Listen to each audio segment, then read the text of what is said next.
सहारनपुर, वो जमीन जहां कभी एक माफिया की सांस से पूरा सिस्टम कांपता था, जहां अफसर उसके दरवाजे पर हाजिरी लगाते थे और नेता उसकी मेहरबानी के लिए तरसते थे। लेकिन आज उसी सहारनपुर से एक ऐसी खबर सामने आई है जो पूरे पश्चिमी उत्तर प्रदेश के माफिया तंत्र को हिलाकर रख देगी। आज हम बात करेंगे उस गैंगस्टर की जिसने पहाड़ों का सीना चीरकर दौलत कमाई, जंगलों को लूटकर रुतबा बनाया और गरीबों की जमीनें हड़प कर 276 करोड़ का साम्राज्य खड़ा किया। नाम है मोहम्मद इकबाल उर्फ हाजी इकबाल उर्फ बाला। बाला की कहानी किसी फिल्म से कम नहीं है। अब्दुल वहीद के इस बेटे ने जब अपनी किस्मत लिखनी शुरू की तो उसके कलम की जगह खनन और खौफ को चुना गया। बसपा के सुनहरे दौर में इकबाल ने तो वो ताकत भी हासिल की जिसकी कल्पना एक आम इंसान कभी कर ही नहीं सकता।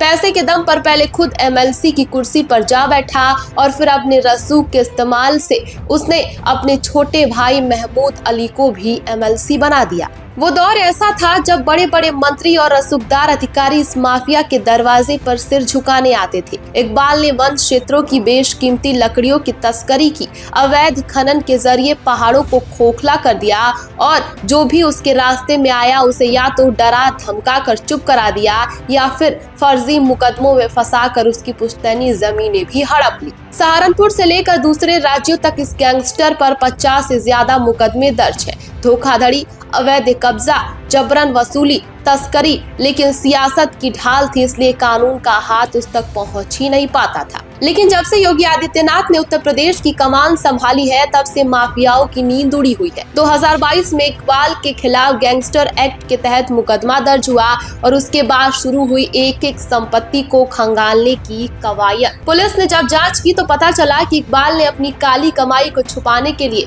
चारों तरफ जाल बिछाया हुआ था। कुछ संपत्तियां खुद के नाम पर थी, कुछ परिवार के सदस्यों के नाम पर, कुछ गैंग के दूसरे सदस्यों के नाम पर और कुछ शेल कंपनियों के नाम पर। लेकिन पुलिस की पैनी नजर से कोई भी संपत्ति बच नहीं सकी। आज सहारनपुर के जिला मजिस्ट्रेट मनीष बांसल ने गैंगस्टर एक्ट की धारा 14A के तहत एक ऐतिहासिक आदेश पारित किया है। हाजी इकबाल की 56 संपत्तियां कुर्क कर दी गई हैं। ये संपत्तियां अलग अलग गांवों और इलाकों में फैली हुई हैं और इनकी कुल कीमत है 275 करोड़ 97 लाख रुपए।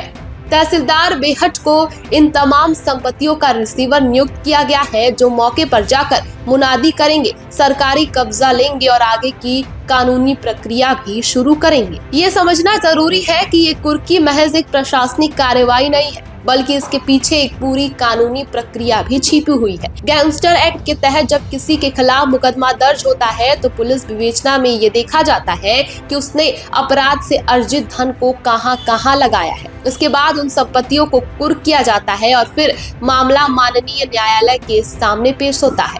अब इकबाल को ये साबित करना होगा कि उसकी इन 56 संपत्तियों के पैसे किस वैध स्रोत से आए। अगर वो ऐसा करने में नाकाम रहा तो ये कुर्की स्थायी हो जाएगी और ये पूरी दौलत सरकार के खाते में चली जाएगी। यही है गैंगस्टर एक्ट की असली ताकत। ये सिर्फ अपराधी को जेल नहीं भेजता बल्कि उसकी काली कमाई की एक एक ईंट भी उखाड़ देता है। सहारनपुर के इतिहास में आज तक इतनी बड़ी कार्रवाई कभी नहीं हुई थी। 276 करोड़ की ये सर्जिकल स्ट्राइक सिर्फ एक गैंगस्टर तक सीमित नहीं है बल्कि ये उन तमाम माफियाओं के लिए खुला संदेश है जो ये सोचते थे कि सियासी ढाल और पैसे की ताकत से वो कानून को हमेशा के लिए धोखा दे सकते हैं। योगी सरकार ने ये साफ कर दिया है कि चाहे दौलत कितनी भी हो, चाहे रसूख कितना भी ऊंचा हो, जब बाबा का बुलडोजर और प्रशासन की कलम एक साथ चलती है तो 276 करोड़ की सल्तनत भी एक दस्तखत से ढह जाती है। पश्चिमी उत्तर प्रदेश के बाकी माफियाओं को ये समझ लेना चाहिए कि उनकी बारी भी अब आ ही गई है। फिलहाल इस खबर पर आपकी क्या राय है हमें कमेंट बॉक्स में जरूर बताएं।